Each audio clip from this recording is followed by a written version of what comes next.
आपण पाहत आहात सत्य, रोखठोक, निर्भीड बातम्या दाखवणारे न्यूज चॅनल जनहित मराठी न्यूज।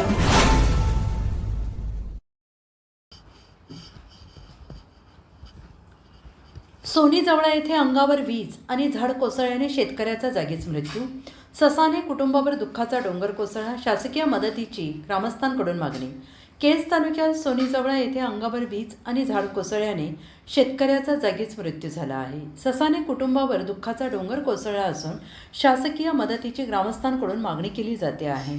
सोनी जवळा येथील शेतकरी श्री दिगंबर भीमराव ससाने वय वर्ष 58 वर्ष यांचे दिनांक 23 मे 2026 रोजी सायंकाळी 6:45 दरम्यान झालेल्या वादळात आंब्याच्या झाडाखाली आश्रयाला बसल्याने वीज आंब्याच्या झाडावर पडून आंबा मुळासकट उपटून अंगावर पडला।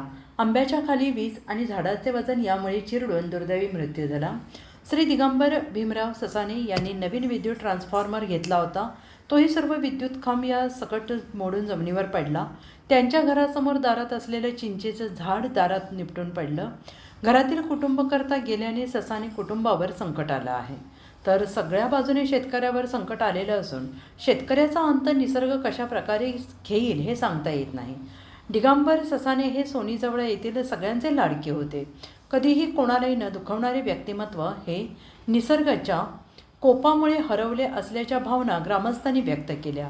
शांत संयमी शेतकरी गमावल्याने सोनी जवळा गावावर शोककळा पसरली असून शासकीय मदतीची ग्रामस्थांकडून मागणी करण्यात येते आहे। त्यांच्या पश्चात त्यांची पत्नी, 2 मुले, 1 सून, 1 नातवंड असा त्यांचा परिवार आहे।